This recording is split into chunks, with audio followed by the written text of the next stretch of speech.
Hey, welcome back to SV Ramble on. We took the boat out this weekend, and when we were sailing, we noticed that the steering was really stiff. And also, we noticed that there was this awful squeaking racket coming from inside the binnacle. So as we're sailing, Jenny asked me, "So if something happens, do we have the emergency tiller?" And I said, "No, it's down in the shed." The tiller that came with the boat fits in this socket here and goes directly to the rudder post. It's really close to the wheel. It's cut with a curve in it, but it's very difficult to stow, and where it used to be, we have a giant battery bank in that place now. I guess you just got to watch your knuckles and keep a uplift on it. But what I need to do is take apart the steering gear inside the pedestal and do some lubrication down below on the bearings for the rudder shaft, and we'll see if we can do something about this sticky steering. Also, part of the stickiness came from the non-functioning wheel brake, and inside there's a bronze collar that clamps around the shaft when you tighten this wheel brake up. But when I rebuilt the pedestal, there was something that wasn't quite right. I think I'm going to have to probably get that either get a new bronze piece machined and built to make this wheel lock work. If we had wind vane self-steering, we're definitely going to need to be able to lock the helm so that the auxiliary rudder takes over and does the steering for us. So I guess now would be the time to address this. All right, so I'm down in the cockpit locker right now, and there's a grease fitting here on this bearing for the rudder post. So I'm going to see if I can wangle up in there and squirt some grease. So I'm down under here looking at the rudder post bearing, and I notice that I'm seeing a lot of bronze shavings down here. So these shiny bits of metal here on this bag and on the floor directly underneath the steering assembly. This tube is hollow where the cables come down, and it's that locking thing that was grinding. That was that squeaking noise. Oh, here's another good one. I did find a loose end of this cable. Anyway, there's a pointy part on this cable, and it's tending to touch the scupper drain. Yeah, there's one on each side. That's the slack from the little clamp that goes around the cable. So the scupper drain's all chafed? It will. It's not bad right now, but I just noticed it was touching in a certain position. This wire, as it came around, was, because it sticks out a little bit, I can cut it shorter, and then it won't be a problem, but it was rubbing a little bit on this cockpit scupper right here.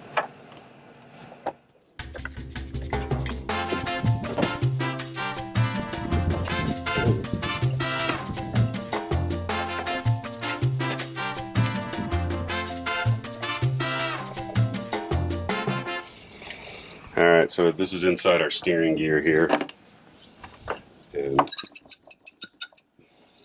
something in there is squeaking big time. And I think it's that where the toothed cog goes through this bronze. This is the wheel brake fitting, and then this is just a shaft collar lock. So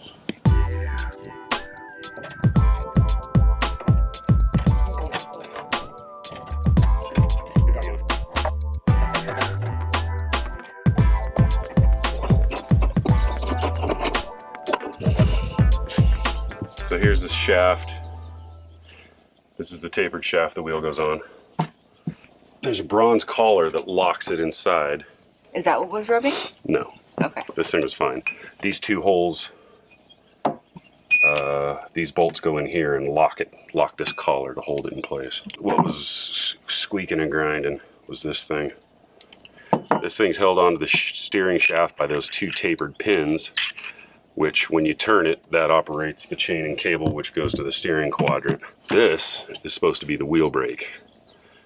And what this thing does, this thing goes through here, and as you tighten it, it's supposed to clamp down on the collar. See how this is all scored up? Yeah, that's from that. Yeah. That's why we were seeing bronze shavings? Yeah. So this rides in here, but it's supposed to ride freely. And what happens is it gets bound up, and that's what's squeaking. I mean, I can put this whole thing back together, but we don't have a wheel brake. And we never had a wheel brake to begin with because this thing never really exerted enough clamping force to keep the helm locked. So I'm just pulling into Martin's Metals. Got a call yesterday, said that my parts are finished for the steering. So let's go in and see what they made for me. That looks pretty close. I'm liking it. So I got this stuff from McMaster, so it should give a little bit of friction. Mm-hmm. I like the knurling on the edges. That's nice. Yeah, that came out. Good job. This came out pretty sweet. So did a little knurling for me just to give a little extra grip. They did their other shop did the welding on our boom when I cut the 1.5 feet off of our boom to shorten the mainsail foot. So yeah, really stoked. Let's go home and install it. All right, so I'm not sure how well this is going to work with using that brake liner material from McMaster, but I'm going to go ahead and give it a try. It is flexible. It just doesn't, you just can't pinch it down too tight inside of that small of a diameter. What I did was cut a couple of little pieces. And what I'm going to do is put them on either side of the bronze brake thing here. The machinist did his job. He did what I asked him to do. He removed enough material, but this tends to be just a tiny bit thicker than 3/16. He removed 3/32 from both the shaft collar and the gripper thing. I scuffed up the back of this a little bit to give it some tooth. I'm going to use some West System G-Flex epoxy and mix up a little bit of this and see if I can clamp these things into here. Then I'm going to have to do some sanding and grinding just to give clearance so that this thing fits inside there without too much interference. So this is non-metallic asbestos-free material from McMaster Car. So now as I draw the clamp in, I hope this works. There we go. I think we got a winner. We'll see what happens. All right, so I took the brake material and sanded it down a little bit on the inside just to get the shaft clearance for this thing. So now it fits in there pretty good. And unloosen it. So I also installed a spring. I cut off a spring so that when you tighten it, tighten the brake all the way down, and hopefully this spring is the correct dimension. It's going to be a bit of trial and error. It locks the gear really tight, and I think the friction material helps with that. But when you loosen it, it also relieves the pressure on the brake, so this thing spins really freely. I'm going to put it back together. I'm going to dry fit it right now before I get the chain and everything assembled and start turning the rudder, but I'll be able to tell once I get the wheel installed temporarily to test the resistance that I get from the wheel brake. But I think this thing might actually work. When you crank down on it, it seems really tight, and that friction material gets a good grip on the knurling that they put on the end of this tooth shaft right here. I got a new brand new ball. It's a sealed bearing for the end of the shaft here. The old one was kind of beat up and a little bit chattery, so I'll get that installed as well. Yeah, this one's got nice seals, runs smoothly. So once this gets to there, it's kind of, so there's a couple of tapered pins. Yeah, yes.